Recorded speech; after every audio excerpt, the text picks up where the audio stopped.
member for Vaughan Woodbridge. Thank you, Mr. Speaker. I'll be splitting my time with the member from North Vancouver. I thank you for the opportunity to offer a few words with respect to the motion from the Honourable Member of Portage-Lisker. If I may, I would like to focus my remarks today on consultations and engagement with Indigenous peoples. Colleagues, when any project presents either a challenge or opportunity for an Indigenous community, meaningful consultation is crucial. Aboriginal and treaty rights are affirmed in Section 35 of the Constitution. The government needs to make sure that moving forward, we uphold the honour of the Crown and that proposed projects make good policy sense for Indigenous peoples and all Canadians.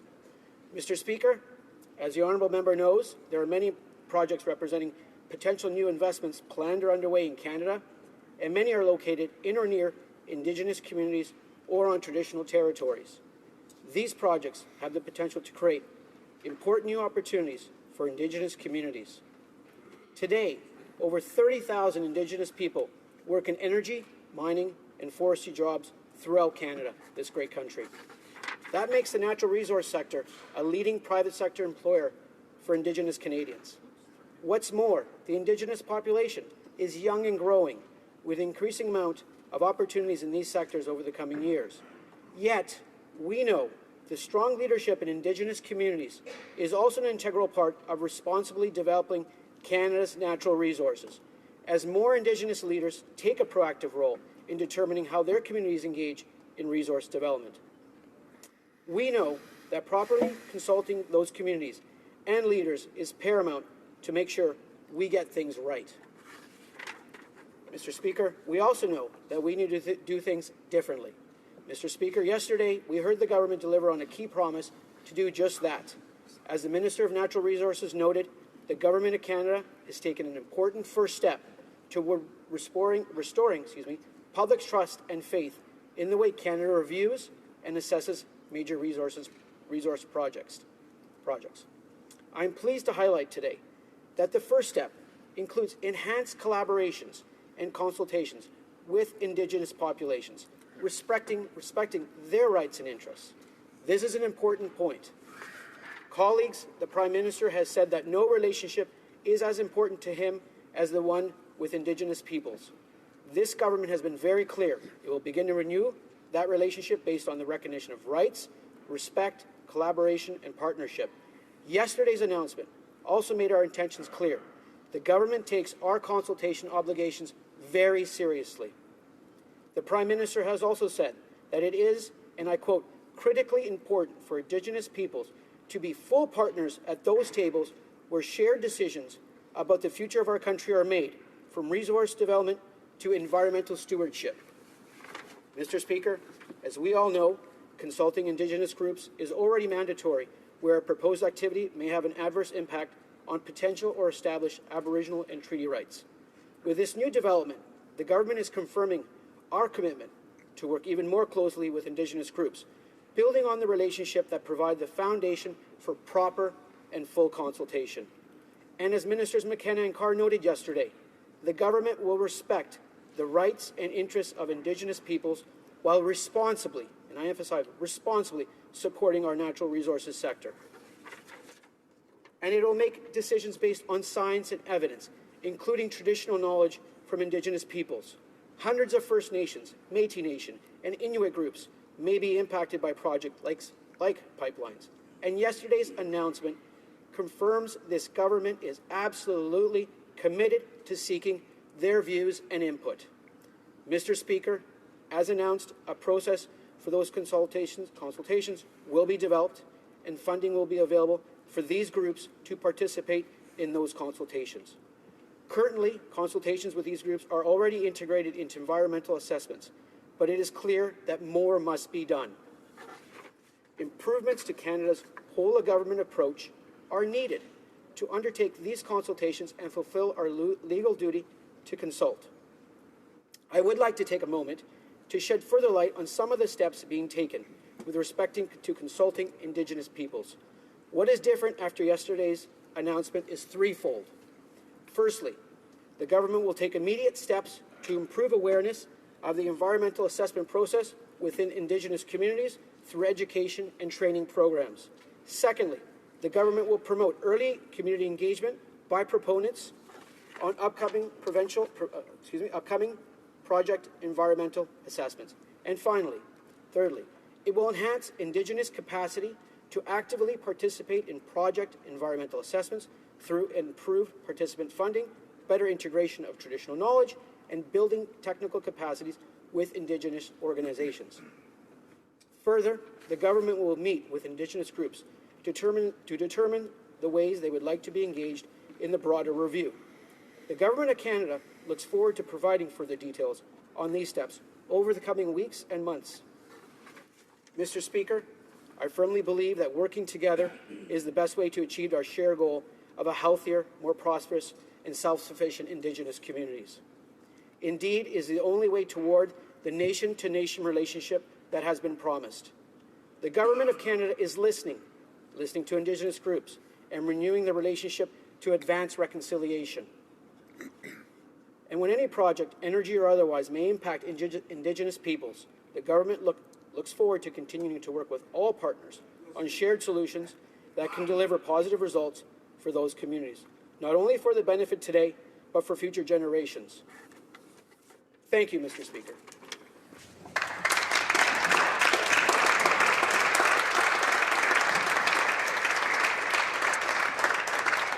Questions and comments. The honourable member for Portage Lisgar. Thank you very much, Mr. Speaker, and I want to thank my honourable colleague for his comments.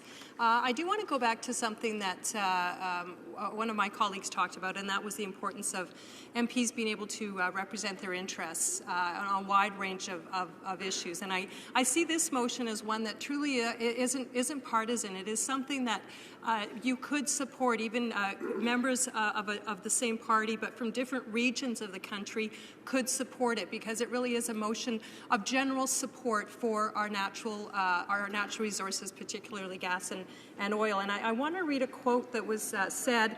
I'm going to read it, and then I'll tell you who it's attributed to. It said, "Let me be very clear on Energy East. I am pro-pipeline. I am pro-Energy East. I'm going to be an advocate for St. John. I'm going to move forward whatever is best for our riding." That was said by the new Liberal Member of Parliament from St. John, Rothesay, I believe is the name of the riding. A very powerful statement made by that new Member of Parliament. I'm wondering if my colleague, also a new Member of Parliament, can speak to how disappointed that Liberal Member's constituents are going to be when he votes against Energy East and against this motion. The member for Vaughan Woodbridge. Thank you for that question from my honourable member from Manitoba. I apologize if I don't know the name of the riding. I think the most important point that we must come up with at this time is to have a robust consultation process through the National Energy Board. That consultation process was obviously broken during the last 10 years of Conservative rule, and we need to consult with our Indigenous partners. We need to consult with industry and business to move forward. We need to have a robust review of all the major projects that are outlined currently, and we need to make sure that all communities are heard. And this is something that may be new to my opposition neighbours next door, but this is something maybe new to them, but it's not to us. We must consult with Aboriginal Canadians. We must consult with all Canadians that work in this sector. We know how important the resource sector is to Canada. We do understand that we need to reduce the differential between WTI and WCS, and we're working hard to attribute that. But we need a robust NEB process, and that's what we are putting in place. Thank you, Mr. Speaker. Questions and comments. The honourable member. Questions and comments.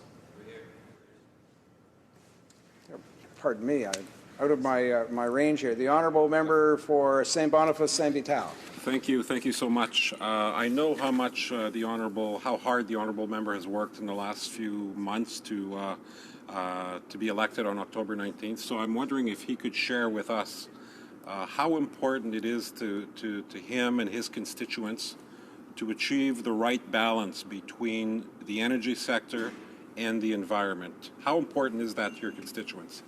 Member for Vaughan Woodbridge. Thank you. Thank you, honourable member, for that comment and question. We live in a time where we cannot delink the environment and the economy. They are part and parcel, a partnership, and we must move forward on that basis, on a sustainable basis. We need to have a serious conversation, and our government is having that conversation. And that was one of the byproducts or the reasons why we won on October 19th. Canadians were tired of a government that ignored the environment, that ignored the challenge of climate change and greenhouse gas emissions.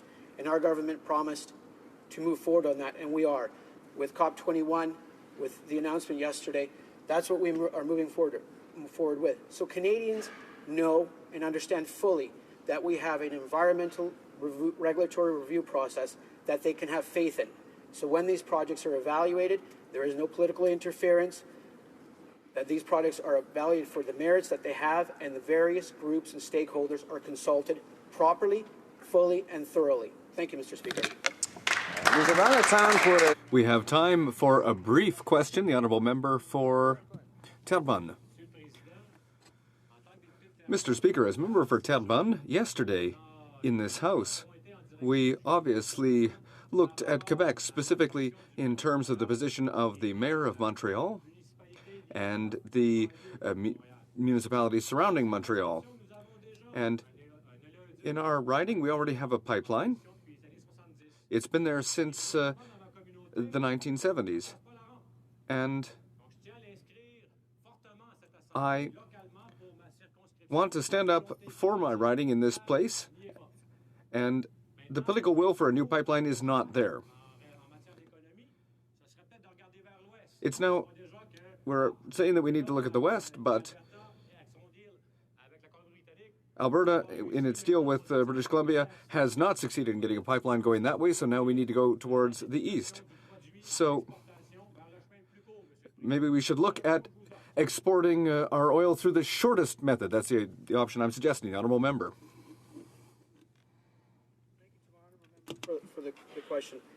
I'd like to repeat, we are going to put in place a robust consultation process and regulatory environmental process for this pipeline and the other pipelines that we've commented on yesterday in our release. We will put a process where all Canadians can rest assured and have faith on the process that we will undertake in the coming months, that the process will be thorough, full, and that all stakeholders will have an opportunity to participate in this process. It is imperative that Canadians understand that we are working with them, not against them, and we will continue to do so. It is imperative that our resource sector have that voice and be brought to the table, that their concerns are also listened to as well. Canada is a resource-dependent entity. 30% of our business investment over the last few years has come from the oil and gas sector. That is recognized. What the oil and gas sector needs now is a partner in the federal government that they know will have a regulatory review process that, again, is fair, balanced, links the economy and the environment together, that we can move together, all provinces can move together, all Canadians can move together, and yes, as I said in my speech, consult with Aboriginal Canadians, that they are a full and active partner in these projects as we move forward. Thank you, Mr. Speaker.